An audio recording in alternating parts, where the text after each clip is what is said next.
Hello student, রীতি ক্লাসরুমে তোমাদের সবাইকে স্বাগত। আজকে তোমাদেরকে দেখাবো পঞ্চম শ্রেণীর দ্বিতীয় পর্যায়ক্রমিক মূল্যায়ন 2024 সালের রায়মাটির প্রশ্নবিচিত্র থেকে পরিবেশ বিষয়ে মডেল কোশ্চেন নাম্বার 19, 20 ও 21 নাম্বার যে সেটটি আছে আজকে তারই সমাধান করে দেবো।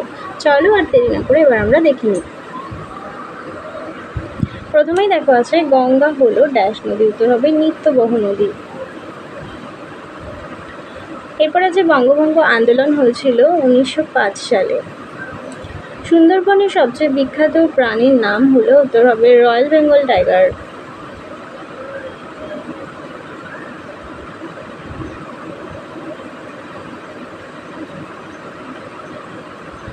দার্জিলিংয়ে ড্যাশ পর্বতশ্রেণী দেখা যায়, উত্তর হবে সিঙ্গালালা।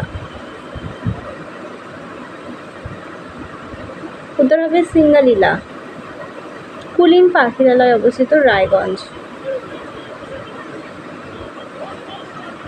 পরের প্রশ্ন, মহানন্দা নদীর তীরে অবস্থিত ড্যাশ শহর, উত্তর হবে ইংলিশ বাজার।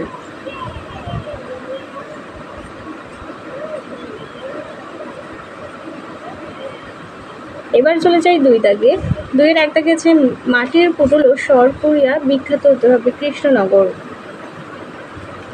বিশ্বভারতী বিশ্ববিদ্যালয় প্রতিষ্ঠা করেন, উত্তর হবে রবীন্দ্রনাথ ঠাকুর। চৈতন্যদেবের জন্মস্থান হলো নবদ্বীপ। মাস্টারদা নামে পরিচিত সূর্য সেন। বিশ্ব পরিবেশ দিবস পালন করা হয় 5ই জুন। স্বাধীন ভারতের প্রথম প্রধানমন্ত্রী ছিলেন, উত্তর হবে জওহরলাল নেহরু। এবার চলে যাই 4 দাগে। বলেছে ধান কাটা ও ঝাড়ার আধুনিক যন্ত্রের নাম, এটা হবে হারভেস্টার।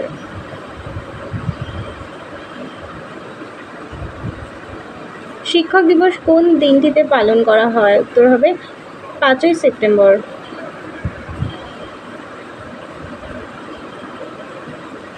একজন মহিলা স্বাধীনতা সংগ্রামীর নাম মাতঙ্গিনী হাজরা।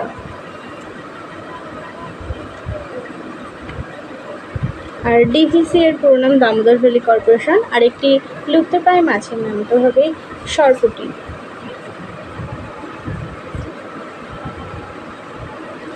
কোথাকার চা পৃথিবীর বিখ্যাত, তো হবে দার্জিলিং। প্লেগ রোগীদের কে সেবা করেছিলেন, ভগিনী নিবেদিতা।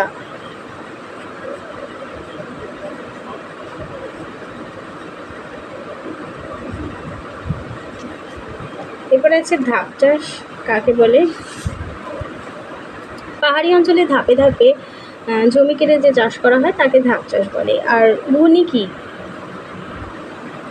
বর্ষাকালে মাছ ধরার জন্য স্রোতের মুখে বাঁশের শলা দিয়ে তৈরি করা যে বিশেষ খাঁচা বানানো হয় তাকে ঘূর্ণি বলে। আর পর্বতের মাথায় বরফ জমে কেন? পুকুর, নদী, হ্রদ, সমুদ্র প্রভৃতি জলাশয়ের জল সূর্যের তাপে বাষ্প হয়ে প্রতিনিয়ত ওপরে উঠে যাচ্ছে। ওপরে ঠান্ডা বাতাসের সংস্পর্শে এসে এই বাষ্প জলকণায় পরিণত হয়। আর পর্বতের মাথায় ঠান্ডা আরও বেশি হলে সেখানে তুষারপাত হয়, সেই তুষার জমে বরফ হয়ে যায়। এরপরে আছে দেখো ঠেসমূল ও শ্বাসমূল কাকে বলে। দেখে নাও ঠেসমূল কাকে বলে। এখানে আছে শ্বাসমূল কাকে বলে। এবার দেখে নাও 20 নম্বর মডেল সেটটি। বলেছে প্লেট বাটি বানানো হয়, এটা হবে শাল পাতা দিয়ে। বঙ্গভঙ্গ হয়েছিল 1905 সালে। গঙ্গোত্রী হিমবাহের গৌমুখ তুষারপাত থেকে সৃষ্টি হয় গঙ্গা নদী। 2-এর 1 দাগে আছে ড্যাশ নদীর পরে কুলিন পাখিরালয় অবস্থিত, তো হবে কুলিন নদী। ভাগীরথী জলঙ্গি নদীর মিলনস্থলের তীরে ড্যাশ শহর অবস্থিত, তো হবে নবদ্বীপ। মাতঙ্গিনী হাজরা গান্ধীগুড়ি নামে পরিচিত।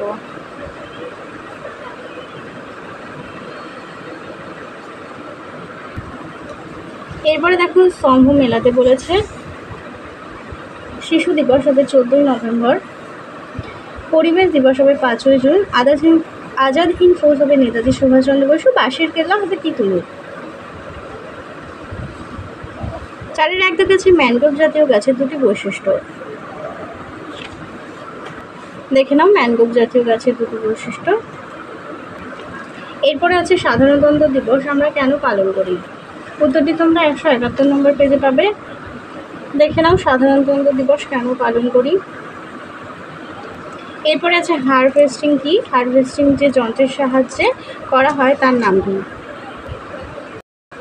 হারভেস্টিং ধান কাটা খড় থেকে আলাদা করা বা এক জায়গায় জড়ো করার হলো হারভেস্টিং। আর হারভেস্টিং যে যন্ত্রের সাহায্যে হয় সেটা হলো হারভেস্টার।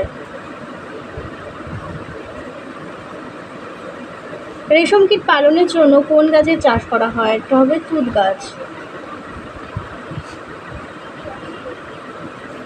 আর ডিভিসি এর পুরো নাম দামোদর ভ্যালি কর্পোরেশন। মাছকে বাঁচানো দরকার, কারণ মাছ ছাড়া খাদ্য শৃঙ্খল ভেঙে পড়বে এবং জলের পরিমাণ ঠিক রাখার প্রয়োজন। তাই জলের পরিমাণ ঠিক রাখার প্রয়োজন। আর কোন মাছ লেজে ভর দিয়ে খানিকটা লাফাতে পারে? ওটা হবে চ্যাং মাছ।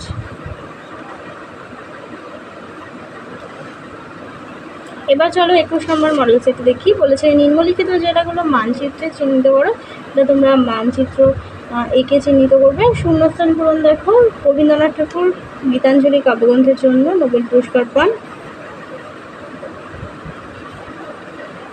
এরপরে আছে শ্বাসমূল বাতাস থেকে অক্সিজেন গ্রহণ করে।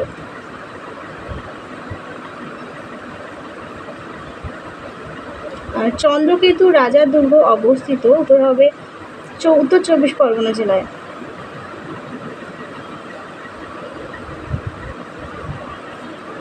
এরপরে আছে পশ্চিমবঙ্গের সবচেয়ে উঁচু পর্বত শৃঙ্গের নাম হচ্ছে সান্দাকফু।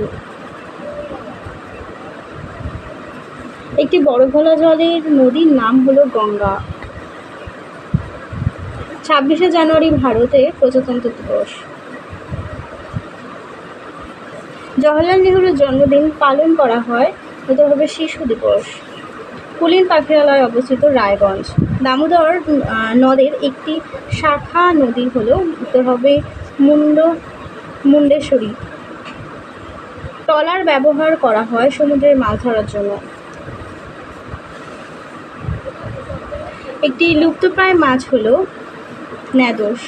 পশ্চিমবঙ্গের সবচেয়ে ভালো চা ভালো পাওয়া যায়, এটা হচ্ছে দার্জিলিংয়ে। গান্ধীপুরি কাকে বলা হয়? তো হবে মাতঙ্গিনী হাজরাকে। ডিভিসি এর পুরো নাম হচ্ছে দামোদর ভ্যালি কর্পোরেশন। পর্বত কাকে বলে? সমুদ্র সমতল থেকে প্রায় 1000 মিটারের বেশি উঁচু বহুদূর পর্যন্ত বিস্তৃত। দেখে নাও পর্বত কাকে বলে। সমুদ্র সমতল থেকে প্রায় 1000 মিটারের বেশি উঁচু বহুদূর পর্যন্ত বিস্তৃত একাধিক শৃঙ্গ বিশিষ্ট খাড়া ঢালযুক্ত শিলাময় ভূমিকে পর্বত বলে। এরপরে আছে স্বাধীন ভারতের প্রথম প্রধানমন্ত্রীর নাম কি? তো হবে জওহরলাল নেহরু। এরপর আছে শাখা নদী কাকে বলে? প্রধান নদী থেকে নির্গত ও ভূমির ঢাল অনুযায়ী যে স্বাভাবিক জলপ্রপাত প্রধান নদী থেকে নির্গত এবং ভূমির ঢাল অনুযায়ী প্রভাবিত স্বাভাবিক জলপ্রপাতকেই শাখা নদী বলে, যেমন ভাগীরথী, হুগলি। এরপরে দেখো গঙ্গা নদীর গতিপথ দেখে নাও, এটি 111 নম্বর পেজে আছে। এরপরে আছে সবুজ বিপ্লব বলতে কি বুঝো? উত্তরটি 191 পেজে আছে। এরপরে দেখো আছে ধাপ চাষ। ধাপ চাষ হলো পাহাড়ি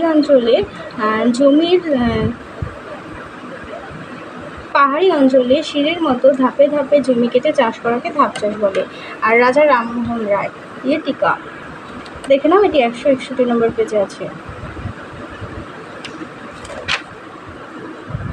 তাহলে চলো তোমাদের 21 নম্বর পর্যন্ত মডেল সেটটি সমাধান করে দিলাম।